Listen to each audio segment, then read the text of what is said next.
So I started working on additional problem number 3, and I was starting to write up the solution, and then I was having so much fun that I couldn't just write up the solution. I had to talk about it. I was talking to myself anyway. Might as well talk to somebody else.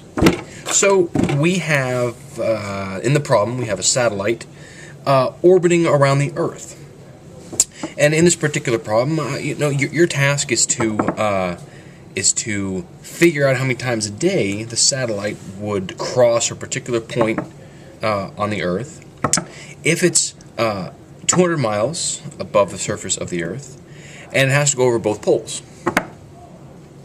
And so what I've done here, I've drawn this out, so if you can't see it, take a look at the solutions here, but I have the Earth drawn as one big circle in cross-section, and then the orbit is out here, and the satellite's in uniform circular motion around the Earth.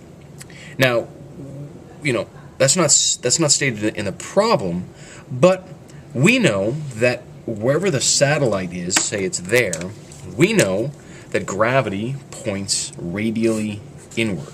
Okay. So what that tells us is that the acceleration is perpendicular to the velocity, and when that happens we can only change the direction, not the magnitude of the velocity. Okay, so the speed is constant. The velocity is not, it's changing, but it's in uniform circular motion. Okay.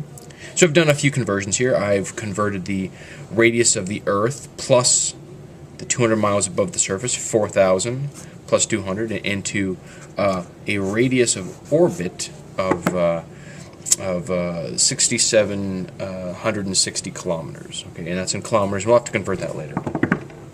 So here's what I want to do. I want to draw a free body diagram on the satellite. Okay, and it looks like this. And the force of gravity is the thing that acts radially inward. That'll be the radial direction.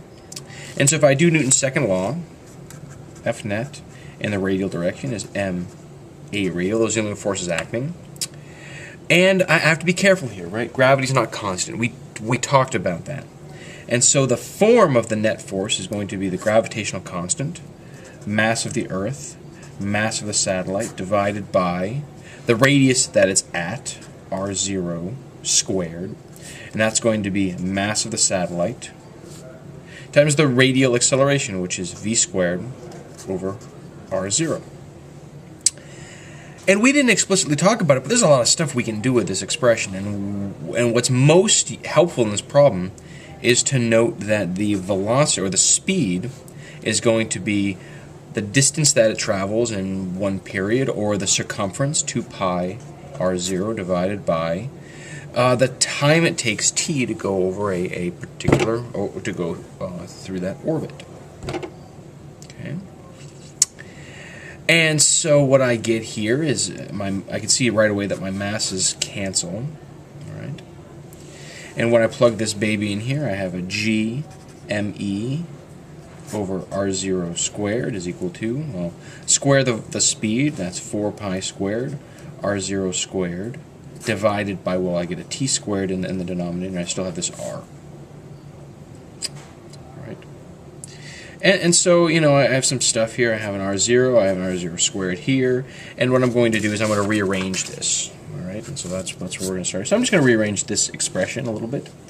All right, I'm going to solve for t squared, bring that up, and I get 4 pi squared, staying over here, but I get divided by g, gravitational constant, mass of the Earth, and I get an r0 cubed here.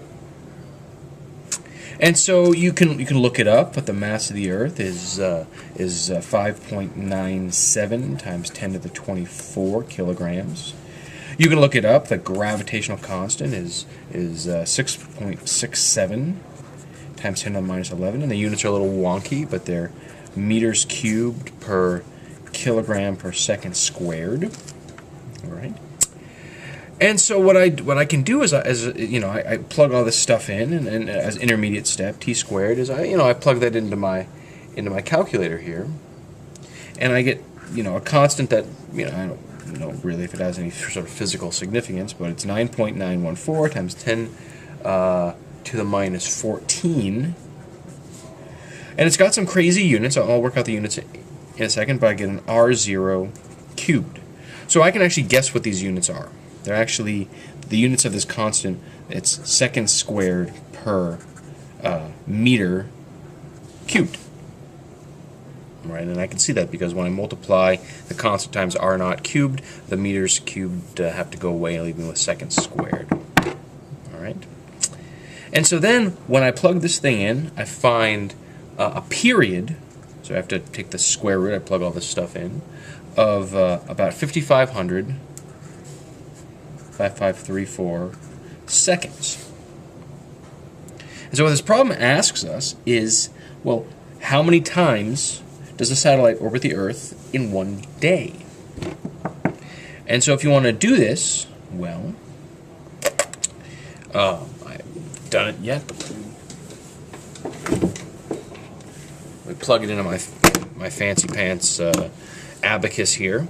So I can find the period in days, and so I can find it in days because 1 minute, 60 seconds. All right. 1 hour is 60 minutes. All right, and so I end up with 5534 divided by 3600. All right, so the period I get is about 54 hours. Or if I do 24 divided by 1.54, all right, I get 24 divided by 1.54. That's 15 or so, right? So it's I get about 15. I get 15.6, and this is orbits per day. Ta-da!